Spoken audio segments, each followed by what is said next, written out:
Well, everybody, welcome and thanks for joining us once again. Today, my very special guest is Sameer. Sameer, welcome very much. Thanks, Bart. It's a pleasure to talk to you again. All right. Let's start at the beginning and go through your story of how you came to where it is you are now as regards human nutrition and etc. Give us some broad brushstrokes. Give us the full story. Yeah, well, it starts in my rebellious teenage years. I went to university. The short story is I grew up in a bubble in Washington, D.C., which was a bubble in a lot of ways. I went to school with Rockefellers and, Gores and so on. It's a very elite kind of a place and very stifling in retrospect. And when I got out to university in Canada, it was like the whole world opened up. And I got involved in sort of leftist activism, and I started working at the anarchist bookstore in Montreal. And I got exposed to many ideas that I had never heard of, anarchism being one of them, leftism in general, but also veganism is one of the things. The way we used to talk back in those days was that there's sort of three fundamental pillars to the work that we're doing: women's rights, animal rights, and direct democracy. Yeah, I have my thoughts on how those things fit or don't fit together these days, but that's a different story. So I volunteered at naturopathic stores and so on. I did a degree in philosophy and learned how to argue a bit like the sophists we see on YouTube today, the vegan sophists. And that was fine. But, my real interest was in I like to actually get shit done. So when I went off and got a career, I was like, okay, how the hell can we actually help people? Because there's all kinds of problems in the world. There are all kinds of people starving, for example, to give one problem. Can we actually go and empower farmers? Can we go and work with people? Can we actually increase food production? And I had the honor visiting poor farmers collectives, mostly in Asia, worked a lot in Indonesia, worked a lot in India. And when I met these farmers, they were all very happy to meet me and happy to have my help and advice in campaigning and advocacy and talking to leaders and crafting policy and so on. But when it came time to eat, we had a problem. I had very strict dietary restrictions and they were like, what the fuck are you doing? Like, that doesn't make any sense to us at all. Some of them just ignored me, and some of them were like, whatever you're doing, it's not really helping yourself or anyone else. What are you talking about? And so that, together with the fact that it was really, really hard to find vegan food in Manila, where I lived for a little while, basically meant that this vegan thing was not going to work. So I downplayed to lacto-ovo vegetarian, and I thought that was a healthy way of eating right up until, so that was in 2000, 2001, right up until 2009, 2010, when my daughter was born. And then all kinds of problems started to happen. My wife got Hashimoto's hypothyroidism, which is an autoimmune disease that you'll be familiar with. And we were told that it's very common and it's nothing to worry about. But in retrospect, it's like, is it common for a human who's just given birth for the first time to suddenly develop strange autoimmune disease? The endocrine system is very sensitive, as you know. It's very important. If you want to produce more babies, which assumably in the wild humans would have wanted to do you really want to tank your hormones after the first pregnancy? Like, it didn't make any sense. And other things started to happen. So around 2012, my wife developed some kidney stones. We think that there may have been a role in some homeopathic medication she was taking as well, but clearly the diet wasn't helping things.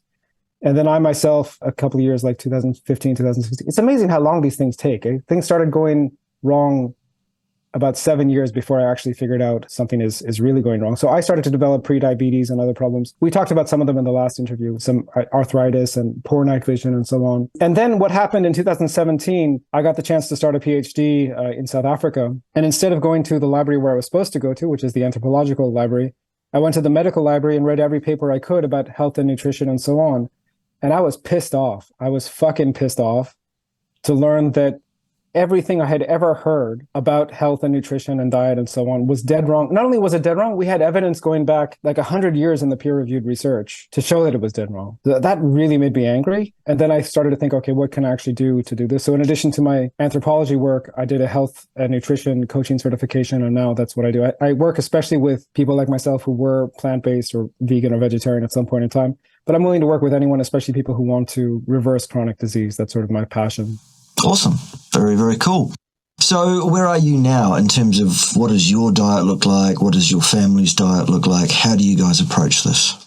So I've had my pure carnivore, I don't want to call them experiments, but they were like sort of periods in time where I did 100% pure carnivore. And I thought I did pretty well on that. But just culturally speaking and so on, I think that it's a bit unrealistic for me and for most of my clients.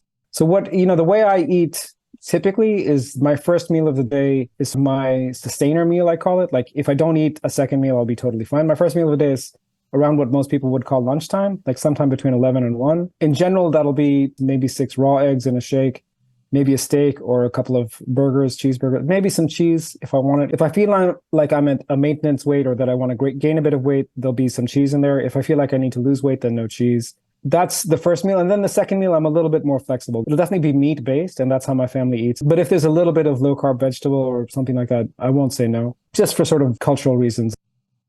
When I was vegan, I was a real pain in the ass, Bart. Really? I've never heard of such a thing. And I don't really want to be as much of a pain in the ass if I can avoid it. Right. Fair play. Yeah. Fair play. So we don't need to collect your card. We don't need to point at you and say you never really were a carnivore and you did it wrong, or to ostracize you from the community or anything like that. Yeah, what do you make of that, Bart? I mean, there's been a lot of, in some of the Facebook groups and so on, there's a real purist streak. I find it a bit annoying. I don't know how you find it. Like, what are your thoughts? Yeah, I think that extremism in the diet nutrition debate, I don't think it's helpful to anybody. People that make their name, make their self known online in this influencing community by means of how can I be more extreme than the next person, I don't think that's doing anybody a favor.